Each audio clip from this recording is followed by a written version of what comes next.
Bismillahirrahmanirrahim. Assalamualaikum warahmatullahi wabarakatuh. Perkenalkan, nama saya Nurul Herani. Di sini saya akan memaparkan tugas UAS analisis tingkat kesehatan bank syariah. Yang poin pertama, transparansi dan kualitas data bank syariah. Transparansi berarti terbuka, jelas, dan dapat dipertanggungjawabkan kebenarannya. Sikap transparansi sangat dibutuhkan dan wajib dilakukan oleh lembaga atau institusi publik seperti bank syariah. Bank syariah harus transparansi terhadap produk perbankan syariah yang notabene halal dan adil bagi kedua belah pihak, nasabah dan bank. Kualitas dan bank syariah sangat penting. Data yang diperoleh harus data yang akurat, jelas, dan tepat waktu, karena akan diolah menjadi sebuah informasi yang tepat waktu untuk menangani akuntabilitas dan layanan, menawarkan informasi yang cepat untuk menangani efektivitas layanan, membantu memprioritaskan dan menjamin pemanfaatan sumber daya yang efektif. Dalam bank syariah, kualitas data yang memadai sangat penting untuk proses transaksional dan operasional.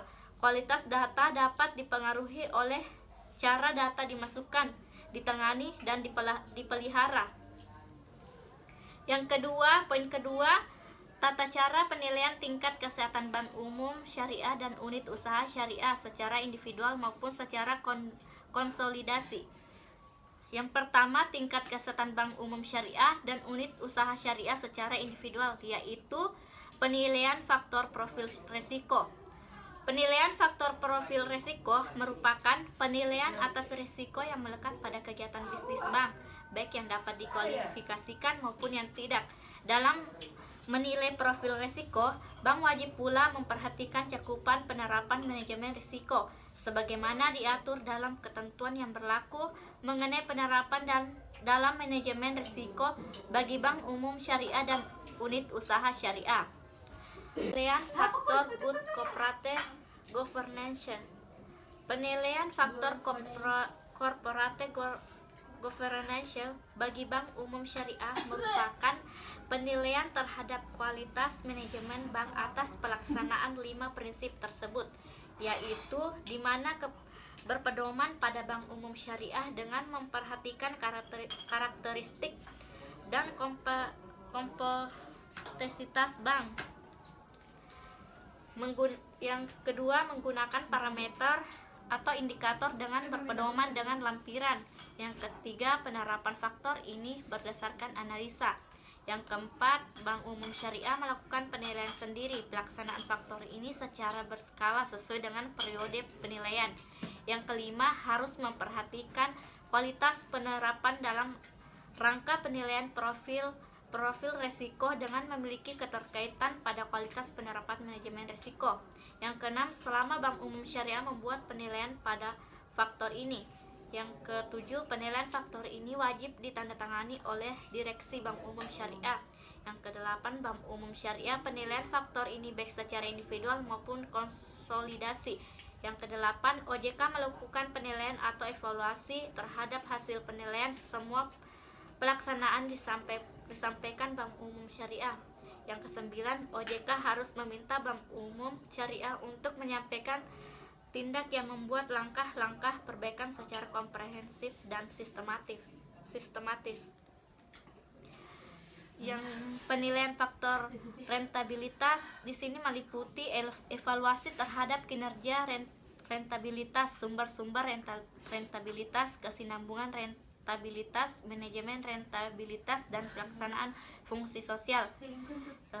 Yang kedua, penempatan peringkat faktor rentabilitas dilakukan berdasarkan analisis yang komprehensif dan terstruktur terhadap parameter dan indikator rentabilitas.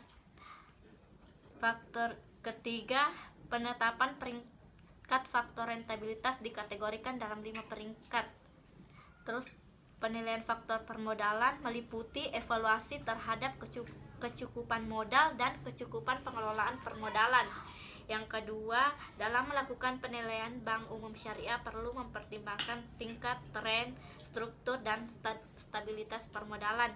Yang ketiga, parameter atau indikator meliputi kecukupan modal dan pengelolaan permodalan.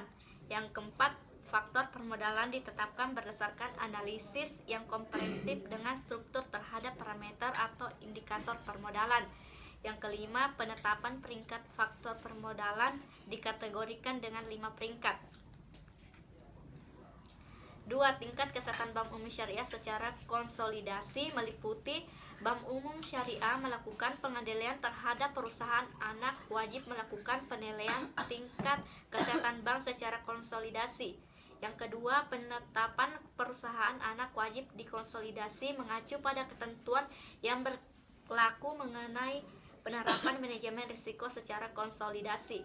Yang ketiga, penetapan materialitas atau signifikan paksa perusahaan anak dapat ditentukan melalui perbandingan total aset. Yang keempat, parameter atau indikator lain sepanjang relevan tingkat kesehatan bank secara individual dapat digunakan oleh bank pada saat menilai tingkat kesehatan bank umum syariah secara umum. Terima kasih. Yang ketiga, hubungan analisis risiko dengan pengawasan bank syariah. Hubungan analisis risiko dengan pengawasan bank syariah yaitu sangat erat karena analisis risiko merupakan cara untuk menganalisis risiko yang akan terjadi dalam bank syariah. Ada beberapa risiko seperti risiko kredit yang merupakan risiko yang terjadi akibat kegagalan nasabah atau pihak lain dalam memenuhi kewajiban kepada bank sesuai dengan perjanjian yang disepakati.